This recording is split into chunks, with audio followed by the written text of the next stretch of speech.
وحو قورعي. السلام عليكم، بسم الله، توكلت على الله، لا حول ولا قوة إلا بالله العظيم.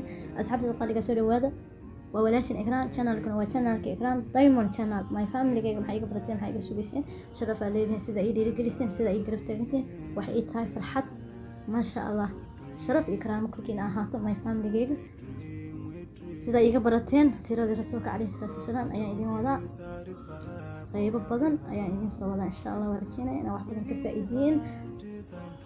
marka ayuu Cabdimudalib wuxuu ku nadiray inuu haddii Ilaahay 10 wiil siiyo oo ay wada hana qaadaan uu midkooda Kacbada agteeda Alle dartiisa u gowraco. halkaas ayaa markaas dib looga soo laabtay meeshii markii hore loo socday. yani qasada waxay ku daba socotaa qasada hadaan soo dhaafnay oo ahayd qodidii Samsamka iyo nadarkii Cabdimudalib. Cabdimudalib markii Ilaahay 10kii wiil uu siiyay oo ay wada hana qaadeen ayuu isagu yeeray oo u sheegay nadarkiisi markay ku wada raali noqdeen. sanamkii hudul ahaa ayuu u aggeeyay una qori tuuray 10koodii. markaasuu waxaa soo baxay qorigii Cabdulaahi oo ahaa wiilkii uu caruurtiisa ugu jeclaa. Cabdimudalib midi ayuu soo qaatay wiilkiisii gacanta ayuu soo qabsaday oo Kacbada dhinaceeda la aaday si uu gowraco. hase yeeshee Quraysh ayuu wiilkii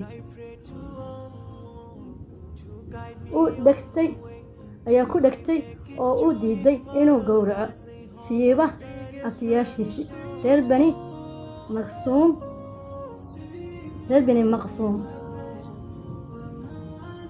Cabdimudalib wuxuu yidhi sidee baan nadarkaygii yeelayaa. markaasay kula taliyeen inuu aado habar wax sheegta.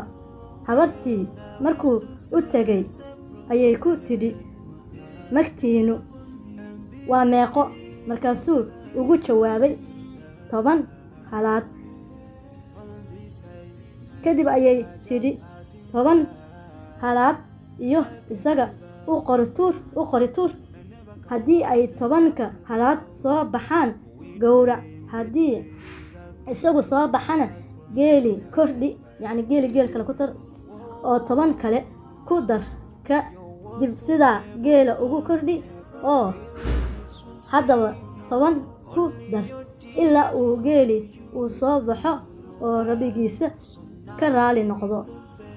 Cabdimudalib waa soo laabtay wuxuuna u qori tuuray 10 halaad iyo wiilkiisii. hase yeeshee waxaa qori tuurkii ku dhacay Cabdulaahina waa wiilkiisii. kadib geeli ayaa haddaba 10 ku daray. qori tuurkiina ku dhacay Cabdulaahi ilaa uu gaarsiiyey 100 geel ah oo qori tuurkiina ku dhacay geeli. kadib Cabdimudalib wuxuu gowracay 100kii geel ahaa. markaa wixii ka dambeeyay magtii Quraysheed oo 10ka geel ahayd waxay noqotay 100 geel oo islaamkana markuu yimaado 100kii ayuu u soo gooyay oo u daayay. rasuulka calayhi salaatu wasalaam wuxuu yidhi aniga waxaan ahay inaan laba gowraco oo uu ula jeedo Nebi Ismaaciil iyo aabihiisa Cabdulaahi. allahu aclam wabilaahi tawfiiq. my family waxay aan qalday waxay ahaatay nafteeda iyo shaydaan. waxaan saxana waxay ka ahaatay Alle xaqiisa ka ahaatay. alxamdulillaah wa nicmatu rabbi. idinkana sida idin garisin iyo garab taagan yihiin waxaan leeyahay sharafka kiina haato. Allah idin sharfo. waxaatiin dad farxad geliya, dad markasta i garab taagan, dad dhiirigeliya, dad idhaho ikraan hore u soco, ikraan hore u soco, maasha allah. sida qurux badan kommentiga iigu soo qortay iyo fikradihiina kala duwan, maasha allah way farxad gelisay. waxaan leeyahay allah idin shafo, meel kasta aad joogtid khayr allah idin siiyo, ha idin barakeeyo. midda kaleeto kama daalo inaan u duceeyo Soomaaliya. Soomaaliya guul, Soomaaliya farxad, Soomaaliya nabad, Soomaaliya dadkeeda kulligood ama dhammaantooda ilaahay waxaan ka rajeynayaa inay israacdo. aniga waxaan jeclahay Soomaaliya oo nabad ah, aniga waxaan jeclahay Soomaaliya israacdo, Soomaaliya oo guul gaarto, Soomaaliya oo cadowgeeda hal dhinac uga soo jeesato. Soomaaliya allah hal ha ka dhigo biidni raxmaan, idinkuna aamiin iidaha.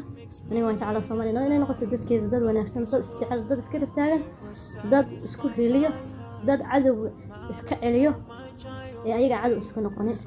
ilaahay subxaana wa tacaala hanaga dhigo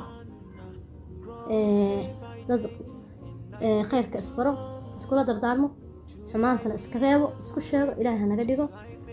ilaahay subxaana wa tacaala hana naxariistiisa hanoo waasiciyo, raxmadiisa hanoo waasiciyo, raallihashadiisa rabnaa. ma jirto qof rabto inay xumaan gasho, ma jirto qof rabto inuu ilaahay ka caroodo, ma jirto qof rabto inay cadaab gasho. ilaahay subxaana wa tacaala raxmadiisa hanoo waasiciyo, raalli hanaga noqdo, annagana dad wanaagsan hanaga dhigo, dad alla ka cabsado hanaga dhigo. maalinta aakhirana allah hanaga dhigo dad ku wada kulmo janno firdaws, dad ilaahay wejigiisa ku ceeboobin ilaahay nagama dhigo. ilaahay subxaana wa tacaala maalin waxaa jirta harka alle ma harka aan la harsanaynin, way xanuun badan tahay, wayna xanuun badan tahay. ilaahay subxaana wa tacaala maalintaas ilaahay nama ceebeeyo. ilaahay ceebteena adduun ceebteena aakhiraba ha asturo. adduunyada ceebeeleed, aakhirana ceebay leedahay.